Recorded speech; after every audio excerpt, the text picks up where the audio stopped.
Well, thanks for staying with us on the program this morning. Remember that you too can be a part of the conversation should you choose to want to lend your thoughts, comments, and opinion. You can either visit our live stream on our YouTube channel or on our webpage. But remember to approach the conversation from an angle of civility. Refrain from using inflammatory or inciting comments when you look to make your points. Well, in the studio this morning, as we look to begin the conversation, is a policy analyst and the president of the UNN Alumni Association Abuja branch, Dr. Ben Odenjo. Good morning to you, Doctor. Good morning. How are you today? Very well. Happy Democracy Day. The same to you. Well, let's start off with the president's joint address of the National Assembly yesterday, where beyond the statements he made was a quite symbolic observation of a demand that has been made 32 years after the June 12, 1993 election, for some sort of acknowledgement to be given to what you might term true heroes of Nigeria's democratic struggle, the likes of the wife of the late Chief MK Abiola. His wife, Alhaja Kudirat Abiola, was amongst those honored. The INEC chairman at the time, the late Professor Humphrey Nwosu, also received one, along with presidential pardons to the Ogoni 9, famous of which was Ken Saro-Wiwa. How do you view this? What's the symbolism of this conferment of posthumous national honors on the aforementioned? Thank you very much. As far as I'm concerned, it shows a high level of patriotism. It shows that at the end of it all, whether you are dead or alive, that your contributions to nationhood counts. That whatever you have made to the, whether you're a good person or a bad person, either you help the country to grow or not, there must be a time of reckoning. Now, for us that are alive, we are emboldened, we are encouraged by the appreciation of Mr. President to understand that Nigeria is one. Nigeria is our own country. That we may not even get immediate gains for being patriotic, for helping to sustain democracy. We might even get posthumous benefits, and the on-time benefits are all one. So it is for me an encouragement to the living that patriotism and nationhood are superior to the country's benefit. Now, it's about paying the ultimate prize, whilst a lot of persons feel that the Abiola family, particularly Chief MK Abiola, should receive some recognition beyond a posthumous honor. He should get some of the emoluments that come with being an ex-president. It's been argued by a few persons, the likes of the former Lagos State Governor, Babajide, beg your pardon, Raji Fashola, has said that it's because of a failure of the rule of law, hence the fact that the late Chief MK Abiola is not regarded as an ex-president, despite retired General Ibrahim Badamasi Babangida acknowledging that the election was unduly annulled. What do you make of this position of granting him the ex-presidential honors and emoluments that come with being an ex-president? I think it's a question of semantics. It's a question of diction. He was supposed to be a president, but he wasn't actually. Did he exercise? He wasn't sworn in. He didn't exercise presidential powers, despite his self-swearing in, which he did that caused the incarceration he suffered. Nobody swears himself in as a president. He was the president. Unfortunately, it was annulled, but he never became president officially. So, and the national stadium has been named after him, MK Abiola. And like you can see how some people were recognized by Mr. President yesterday. In due time, another government will still come and recognize him. Time does not elapse. But do you think that Mr. President, owing to his experience of the struggles, has become the president who yielded to this yearning? Because we've had successive presidents down the line, 32 years. Do you think it's because of his involvement in the fight, his relationship with the family at the time, and he had to also go into exile, hence the reason why he has prioritized conferring this posthumous national honors? I agree with you that Mr. President Bola Ige Tinubu understands the issue of the struggle. So he was in the trenches before. And he feels, from the speech we heard yesterday, he felt that it is important for him to identify with his own likes and promote the issue of even paying because he almost paid the price himself too. You remember? He almost paid the same price. So it is a question of bringing to the fore the importance, the significance of paying the ultimate price, so long as Nigeria becomes and returns as one. So it is his nature as a president. It's like his own group, his own type. So he's projecting himself through them. So I agree with you that Mr. President is trying to understand, trying to show that trying to replicate himself in terms of nationhood, that those who actually struggle for democracy, yesterday was Democracy Day. So he was using the opportunity to make the statement that democracy is something that people paid for, and let us recognize them to enable us to be able to push forward, to enable us to be able to appreciate and encourage others who may have to do the ultimate price, or who may have to pay the ultimate sacrifice to continue, because Nigeria must survive and must continue to survive. Now, there was quite a mix-up in the way the names were compiled. Living icons, the likes of Professor Wole Soyinka, had their names mixed up with posthumous awards. The presidency has issued an apology for that. But more importantly, there is a group known as the Ogoni 9 when it comes to this cries of marginalization and the fights of the Niger Delta region. What do you make of the presidential pardons granted to the Ogoni 9 and the recognition for Ken Saro-Wiwa? Mr. President has no choice. Remember, he's now talking about Democracy Day. He's giving pardons. Let me tell you something. If he had gone ahead to recognize those people that paid the ultimate price, forgetting Ogoni 9, the statement would have burst into pieces.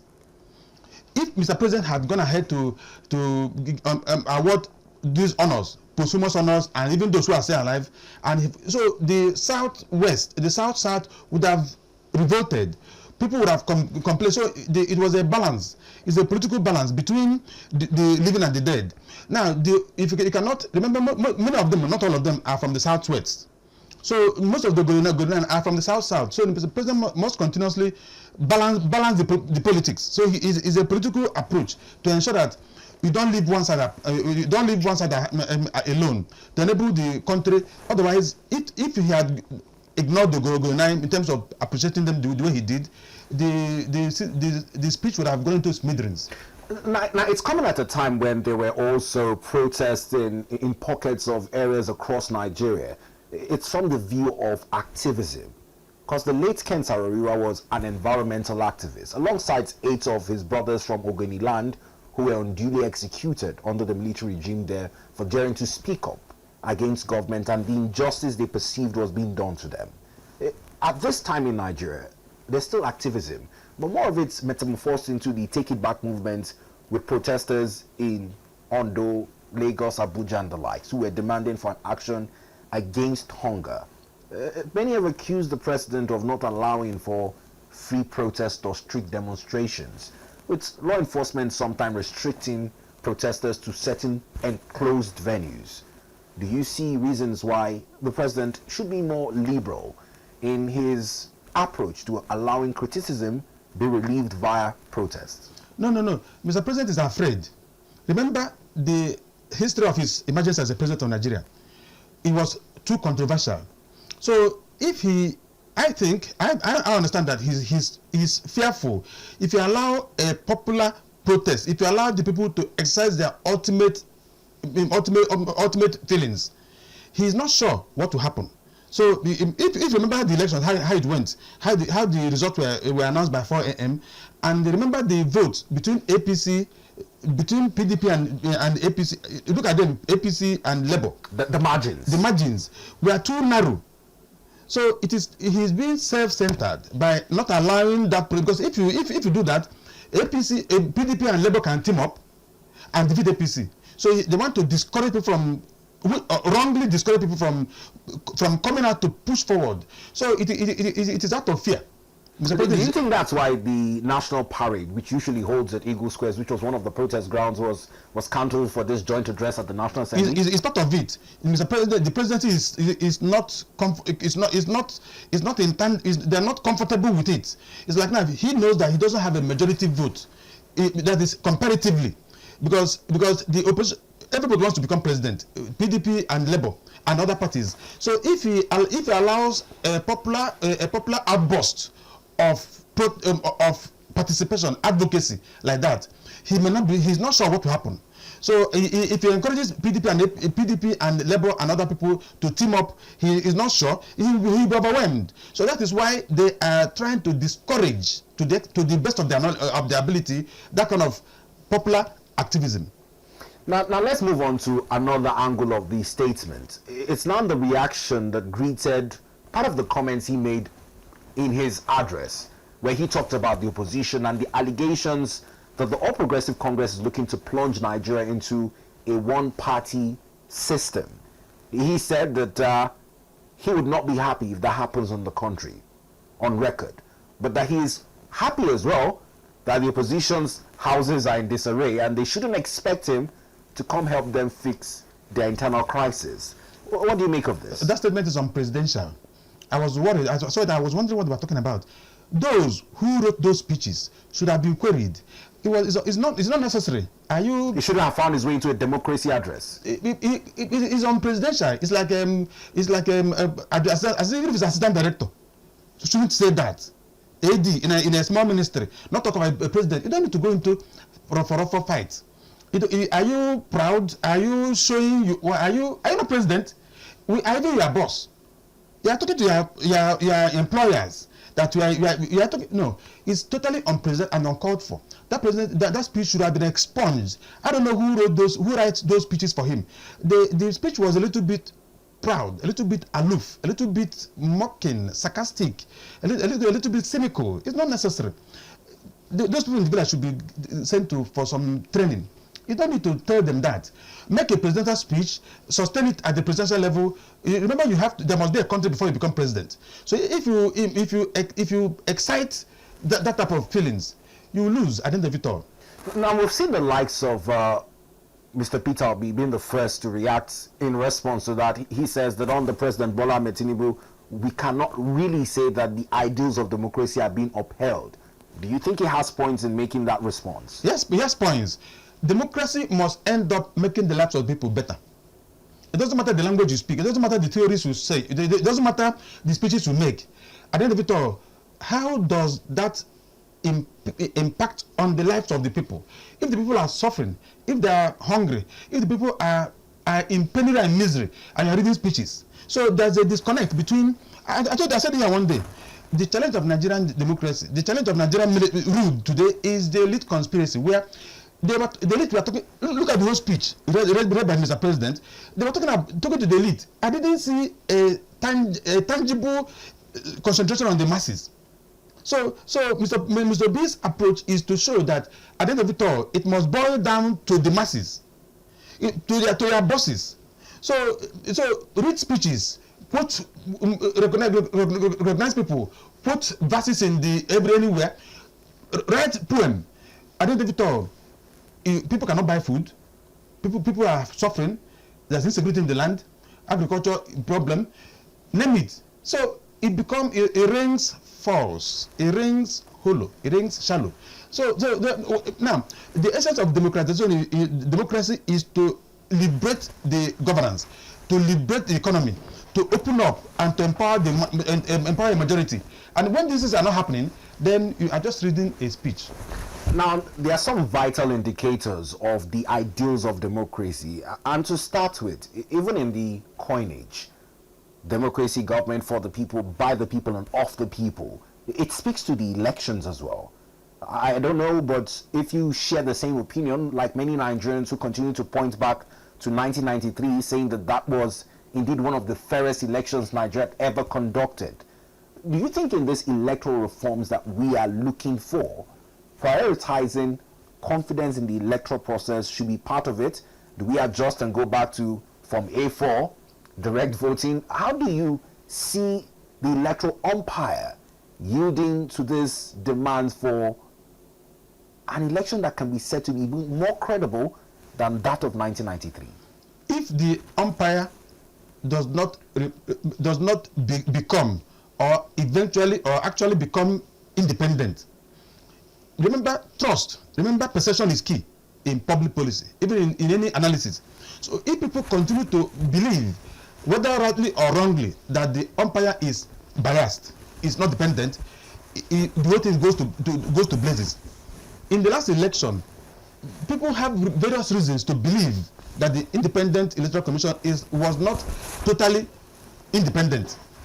But in that 1993, the trust level in that, then and now, they're not the same thing. So people, it doesn't matter who wins, who becomes president, but it matters the confidence, the trust, the belief. Because if people don't believe in you, you can as well be president for how many years and you go away. And because time is even superior to anybody else. What I'm trying to say that it will be incumbent on the presidency, on government, to ensure that every effort is made to show, to demonstrate that the empire is actually independent.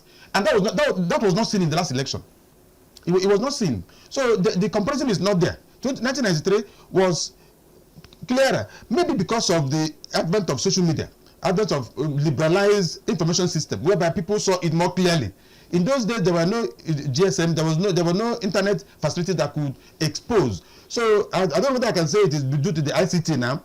So if such a thing happened in 1993, there was no such information available, unlike now. So there's a gap. Last time was better than now from every indications. Now, in moving forward, it's also been hinged on conversations around the constitution we practice. I saw some proponents asking that we revisit the 1963 constitution, and they were harping on the practice of true federalism, while others are saying that the 1999 constitution as amended is only a post-military document and doesn't reflect the yearnings of we the people of Nigeria as is encapsulated in the first paragraph.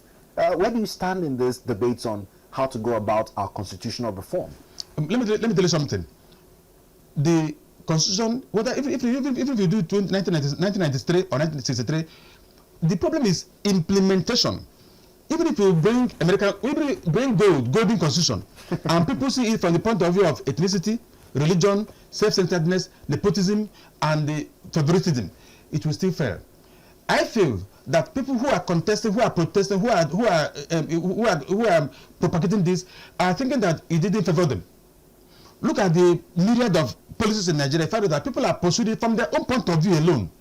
So whether it is a military, I don't believe them at all. My own concern is that let there be a change of approach to governance. Let us understand, see Nigeria as one, and let people pursue Nigeria as a nation, not as individuals, not as ethnic, not as other mundane considerations. So changing constitution is not the issue. In Nigeria, policies are not even scarce. What is scarce is in the spirit of the implementation. So the constitution to me is okay. What is not okay is the way people see it, the way people view it, the way people see it. Everybody looking at how do I get, not how do I put. So that prebendalism that has been the bane of Nigerian politics, the zero-sum game, the winner takes all approach to governance and politics in Nigeria will render any constitution, even if written by angels, null and void. Now, still on this one-party state accusation, the former VP, Alhaji Atiku Abubakar, believes that they are being unfairly dominated. And he's saying that if you look at the National Assembly in itself, the majority now in the Senate, we have 68 APC senators, while in the House of Representatives, there are 207 APC lawmakers as well. And should you pass anything to a voice vote, technically they already have 2/3 of the majority needed to assent and move forward on it. Do you think that, in his words, it's sort of an unfair domination? Voice vote isn't a civilized approach to democracy. It is domination, because they know that if you don't do voice vote, it means people will bring in their criticality, bring in their own ideas, people bring in their own influence. So I believe Atiku that it is a question of domination. I believe him, and it's not the best. Why voice vote? Why don't you allow people to air the opinion? Why don't you allow people to move on to a head count? Yes, do head count. Voice vote is a crude way. Is an unintelligent way to dominate the others. It's a crude way of imposing your own number. It doesn't matter your number. What matters is the overall interest of the masses. Remember I told you the elite conspiracy. They're looking at how it favors them, how it favors the APC. What about how it favors the masses? Somebody from the minority group might be the one that will bring the idea that will liberate everywhere. that will help the country. But no, it must be oppression of the majority, and that's not good enough. Now, one of such decisions that was ratified through a voice vote and, elicited different reactions from Nigerians was the declaration of a state of emergency in Rivers. Yesterday, speaking on the Democracy Day commemoration, former governor and current Senator Siriake Dixon vehemently opposed the fact that Nigeria should be celebrating democracy at the time when Rivers State is under emergency rule. He called on President Bola Ige Tinubu to reinstall the two arms of government that are suspended in the state, the executive and the legislature, if we are to agree that democracy is seen to be thriving. Do you think it's symbolic in some way, or is it based on some of the illicit conspiracies that you're talking about? Yes, Siriake Dixon is correct in this one. Do you know the impression the people of Volvo do? They have impression, they give impression to the public. That's one of the reasons why people don't trust them much. That before the election, before coming to the national, they must have lobbied themselves, met among themselves, exchange hands, exchange gather must go, agreed, just come to the National Assembly and impose it on them, without listening to the superior arguments. If a person from the minority, even if it is ABGA or any party, comes along, you hear him and take his own superior argument. Now, if you do voice vote, it is not a superior approach. So, and then you are doing democracy, you are doing June 12, and you have locked down a state. What type of thing is that? It is simply elite conspiracy. How does it influence? How does it impact? How does it benefit the minor, the elite? They are minor in number. How does it benefit them? How does it serve their interest? It doesn't matter. So it doesn't matter the masses. So select this thing is better. If they had allowed him to, so people will contribute ideas based on the value, based on the inputs, based on the preference for the masses. No, you just do voice vote and impose their will. It doesn't matter how inferior it is. And at the end of it all, you are even doing injury to democracy. You are doing injury to the democracy. The country is not thriving as much as it should. At the end of it all, you read speech, and you expect us to be happy because you are able to take care of your small elite interest. Now, on this issue of true federalism, the likes of Gani Adams, Falana, and others are talking about the need to restructure Nigeria, saying that some of these challenges that are post-colonial and also post-military rule cannot be cured in some sense if there is no restructuring, that it is indeed a necessary surgery to be able to remove the cancers that are continuing to eat into the fabrics of Nigeria. Do you see points as to how to go about this so clamored for restructuring? Don't even waste time. Tell Gani Adams he shouldn't even waste his time. Remember I told you that the problem of Nigeria, everywhere I have opportunity to speak, I tell you the simple problem of Nigerian democracy is elite conspiracy. If you are doing surgery, if you are doing restructuring, does it serve the interest of the elite? If not, they won't agree. Who approve it? It's not an assembly. If you do surgical operations and you remove their powers, you adjust their influence, you adjust their resources, you subject them to merit, and many of them are not even merit based. So, or are you going to carry arms, which is not accepted? So, the call for restructuring for me is academic, because they won't agree. Now, by the time the elite agrees, it will be based on the fact that their own interests have become paramount, have become superior, or rather have become more emphasized. The restructuring something should have been better for the masses. But those who take decisions in Nigeria take it from the prism of the elite, and the elite will not like it. Therefore, it will simply continue to be academic. Except one of these days, if a masses-oriented government comes in place, they can revisit it. Or until then, it will not work. Now, this idea of a masses-oriented government, how do we actualize it when you consider the cost of trying to canvass and garner support or even mobilize to indicate an interest to vie for an elective post? Do you foresee this government of the masses coming through the current system of government we have, or do we need to find more or less a homegrown democracy in Nigeria? No, there's no homegrown democracy. It depends on the whims and caprices. It depends on the tendencies of the government in power.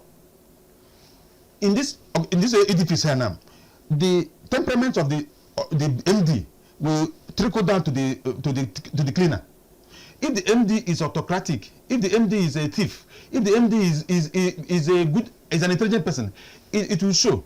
So if the person, if the people, the stakeholders, if the key people are on the top bring a vision, it goes.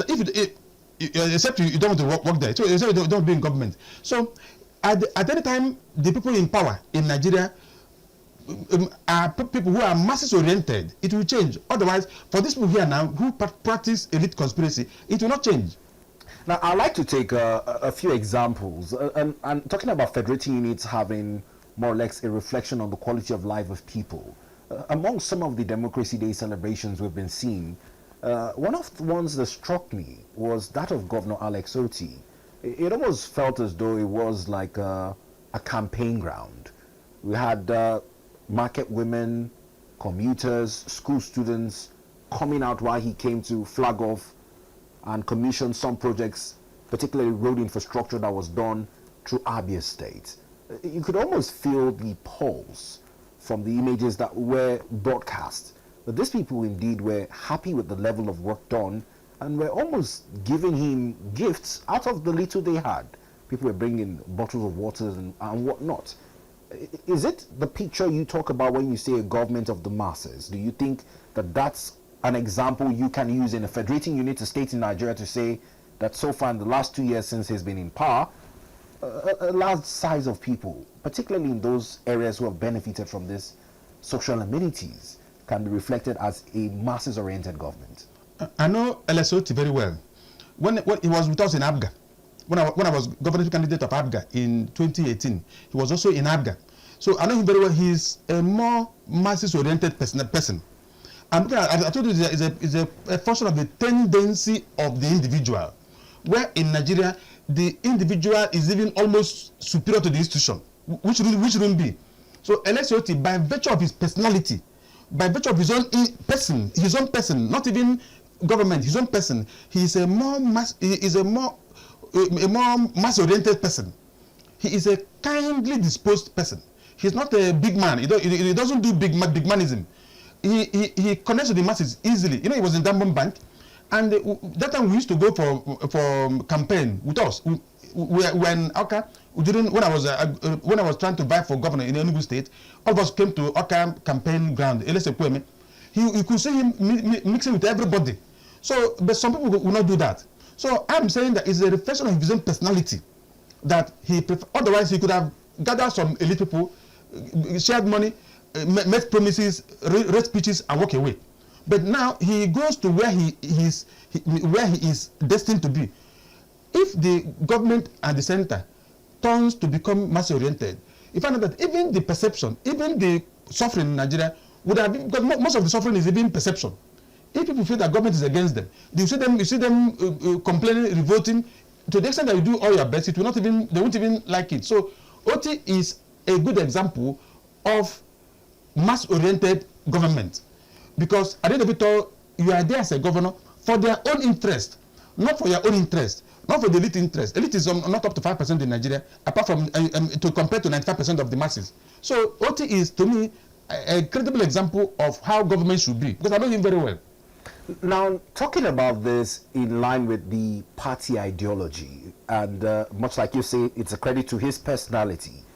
How do we bring this into the party politics that we play? Because, like you've said, and quite rightly so, it is a function of his innate values as a person. But the politics in Nigeria can only fly when you ride on the shoulders of a political party. Now we find politicians easily decamping or changing ships or jumping ships. Let me borrow from President Bola Ige Tinubu. How do we idealize this in the party politics we play? Is it possible for someone like him to translate these values into a party which he is just a member of? He has already done that. He has already done that in Labour. In Labour, he has already done that. Labour in Abia State is massive oriented today. But you see the disconnect at Labour at the federal level. Because according to Peter Obi, accused the federal government of being the one that is instigating the crisis. So the crises are cosmetic; they're not original. They're just crude politics, whereby somebody they did it in Enugu then now. When I was contesting as Abga Guba, another party will sponsor people to come to the party to be. What type of thing is that? So you cannot do that with this kind of current tendencies in Nigeria, where the people in power are afraid, are frightened by superiority, because they too didn't probably get there by virtue of merit. They too didn't get there by virtue of being the best. So any threat, any possible threat, any possible merit, they become jittery, and they will unleash every state power. They will unleash every resources against this. By the time we finish doing that, you find out that the country is not blossoming to its full potentials. Everything will become mediocre, because they reduce the quality and quantum of governance to their little minds. And where are we today? It boils down to the fact that despite the quality, despite the resources of the country, human and material, people are still suffering. Now we'll be coming to talk about the resources, particularly with our overdependence on oil, in our closing segment. But before we go to that, I'd just like to get I know your perspective over time has been give this thing time and it would phase out naturally. But rating where we have come on this journey and struggle in democracy at a time when other African nations are returning back into military rule and being taken over by junta governments, particularly with reference to the Sahelian states. How would you say Nigeria has fared in her 26 years of unbroken civil rule? One sentence, and one sentence only. Look at what Charles Lindblom propagated, the theory of modeling through, meaning you keep going.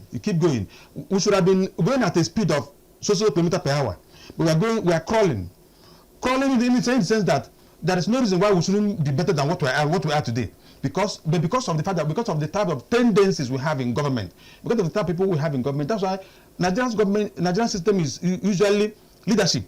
The leadership quotient is low. Those in leadership are not necessarily brilliant. They're not necessarily intelligent.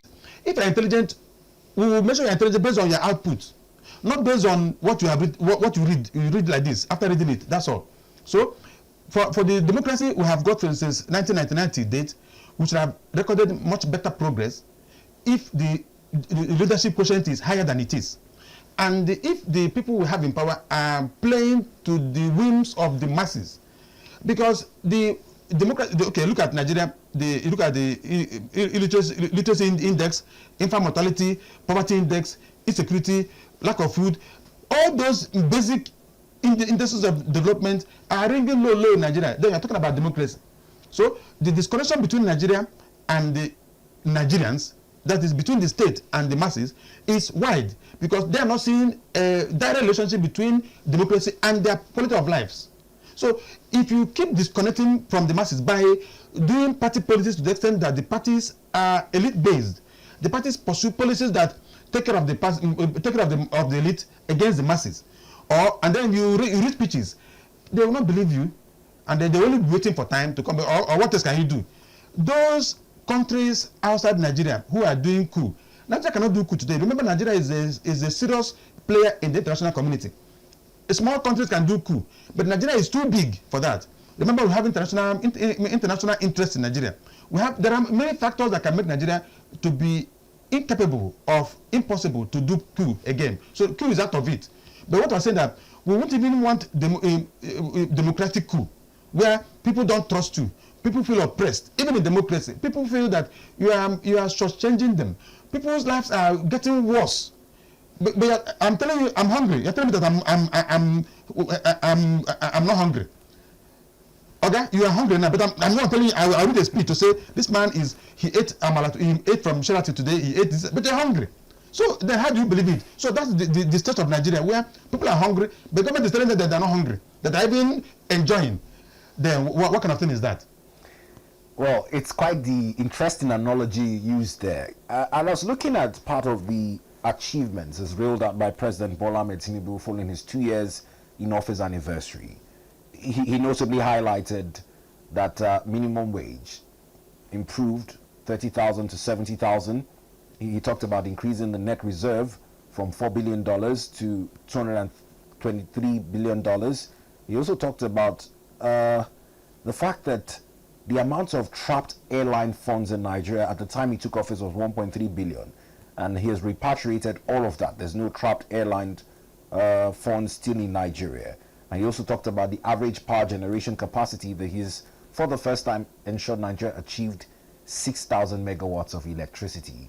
When you look at that scorecard, narrowing down this journey and our struggling of modeling through, do you see any reasons as to believe that there is renewed hope? And say in another next 2 years, some of this hunger we're feeling would dissipate?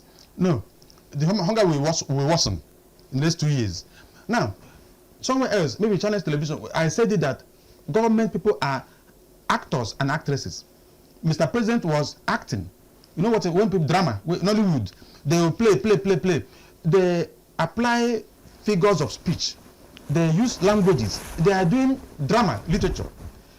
How does this connect to the realities of Nigeria? If you have done this, all those things you've said, people are, like I told you, okay, you're hungry now. You're very hungry. You have not eaten. And I'm telling you, I'm going to read the speech and say that this my friend here, he has eaten 3 square meals for the last 2 days and all that. So these things are not impacting on the lives of the masses. There's no direct impact. So people will not believe you. If you ask me, many people, if because I was coming here, I wouldn't have read the speech. Even because of this program, I wouldn't have read. How many people didn't bother to read the speech because they know that there will be a chasm between the speech and the reality of Nigerians. If you do minimum wage, now 70,000 naira can't even buy anything. Go and buy food in the market. Go and buy anything in the market. The inflation is high.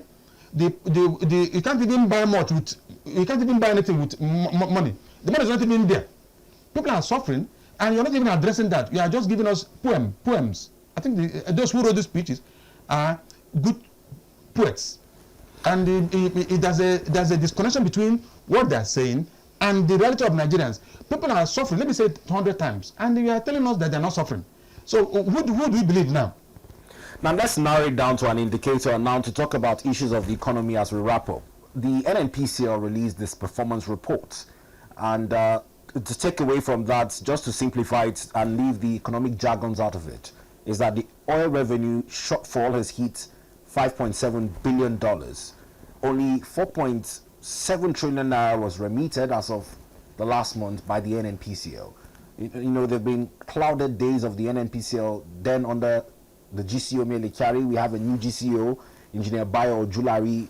Yes, this shortfall, many say give it time, usually is what people say when there's a new leader at the helm of affairs. But with our over-dependence on oil, over 90% of Nigeria's revenue is oil-based. Do you see reasons why there needs to be more scrutiny on the performance of the NNPCL? No, I don't see any reason why. I see the reason why from the point of view of the fact that government should be talking about, if to say Mr. President was talking about the capacity of the country to diversify the economy,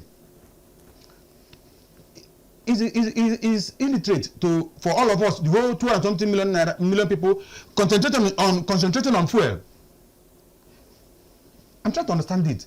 How do you, as the whole of us, all the men and women in Nigeria, are all thinking about fuel, in NNPC, NNPL, whatever their name? I'm saying, if Mr. President had read a speech to say, now this government is going to be able to diversify the economy, we're going to go into the agriculture, we're going to go into manufacturing, we're going to go into leather factories, agro-economy, all those kind of stuff. And then we seek verifiable indices of that. Not, okay, these figures they're giving you, can you verify them? I don't have the capacity to go and verify and say, I used to be a speechwriter when I was in government. I used to be a speechwriter. I write speech and give you read. But it does not translate. It's one sentence. It does not translate to the lives of the people being better. So if you start analyzing from now to tomorrow morning how NNPC, NNPL, the after mentioning billions, people are suffering. So we want to hear, we as analysts, we want to look at the impact from the lives of the ordinary man, not from the speeches read by some people wearing suit in one suit somewhere. No, I'm saying let us look at whatever you read to us. Is it percolating positively to the masses or not? If not, we don't want to hear your speeches. You're just playing, you're just performing, you're just acting. The actresses, remember, those who act, they say something, they mean another thing. They use irony. Are they being ironical? Now, it's come at a time when there's been some gain, even with our over-dependence on oil, in terms of local refinery. with the coming on board of Dangote refinery, which many say is just the only savior because it would have been quite abysmal that we own crude and are still over-relying on importation.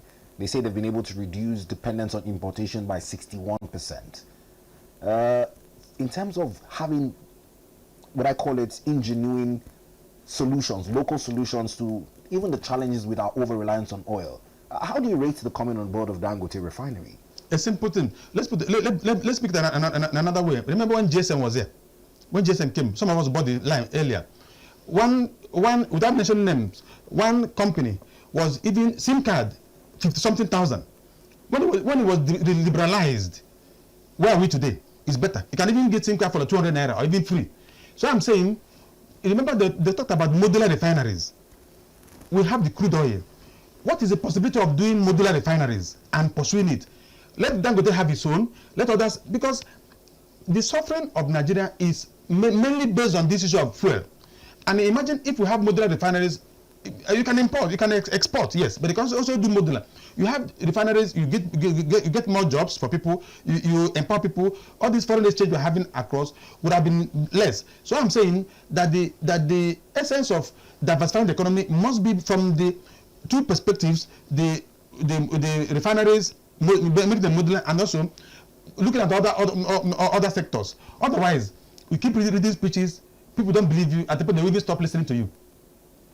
Quite interestingly, it's also with the state of our refineries, besides Dangote refineries, the Warri, Port Harcourt refineries, Kaduna refineries, the amount of money spent on turnaround maintenance. A lot of people talk about the need to have an overhaul.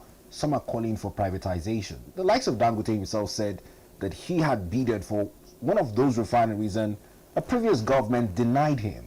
Do you think, much like you've talked about the deregulation in the telecommunication industry, the government should actively deregulate the downstream sector? There's no other way out. Otherwise, you'll be doing rhetorics. What is stopping us from doing this deregulation in the economy? Has allowing more stakeholders in the industry of refining. If you do that, my brother, you will restore hope. You will bring back the energy. People are exhausted. People are emaciating. But if you bring, okay, now even with this mono economy we have, if you do that one, you see a revival. You see, you pump more energy in the economy.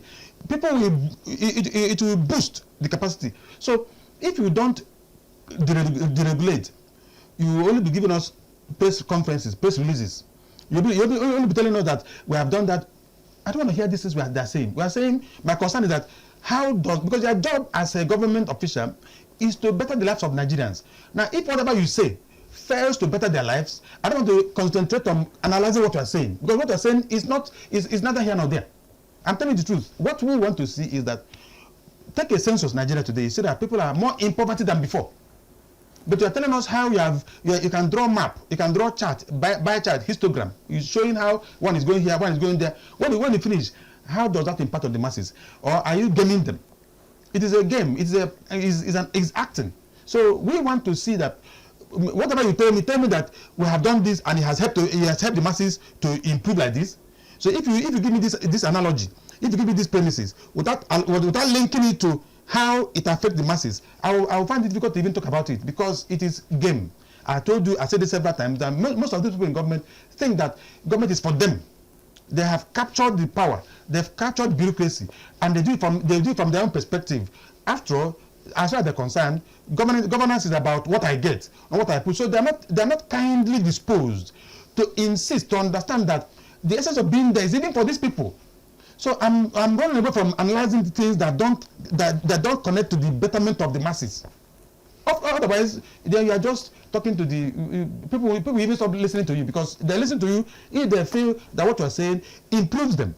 Not you say be a big man. You are saying people who are listening are not even economic experts. They're not even petroleum experts.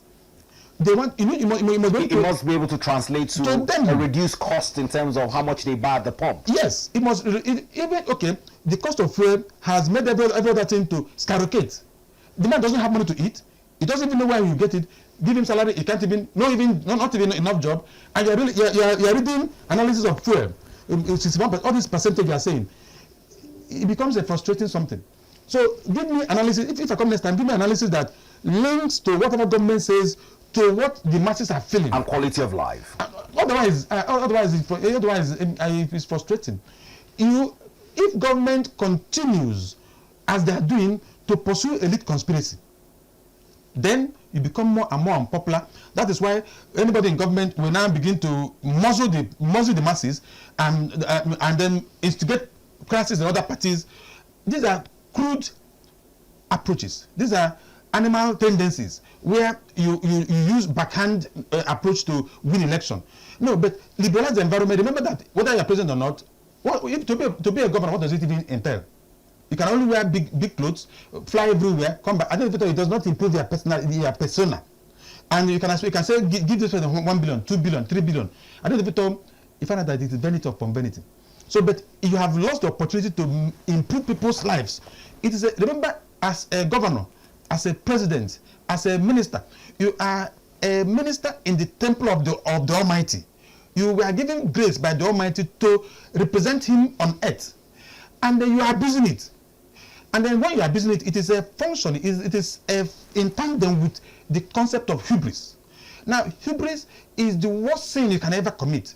Hubris is pride, meaning you have abused the opportunity. Give it. Actually, you're not even the best.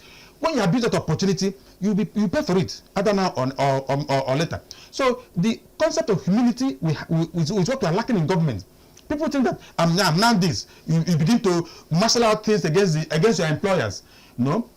Let us use the opportunity to call on people in government to understand that in the next 30 years, in the next 50 years, many of them won't even be here. In the next 100 days, time is just. I remember when I was in primary school. Now I finished PhD. So what can you do? And the concept of gods, the gods. That is why they say the gods are not to blame. When they punish, who will not die? When you commit hubris, it's a question of time for you to be punished greatly. The worst thing you can do as a human being is to be proud. People in government are proud by making themselves the center of governance rather than the masses. You have told me to go and to pretend over the masses, and I'm abusing it. That is pride, and that is not good. That is unacceptable. Well, thank you, Dr. Ben Owundinjo. More like a social reawakening on the program this morning in your beat to analyze and react to stories making the rounds. But we appreciate you for taking our time to grace the program. Thank you very much, and may God bless the Federal Republic of Nigeria. Amen.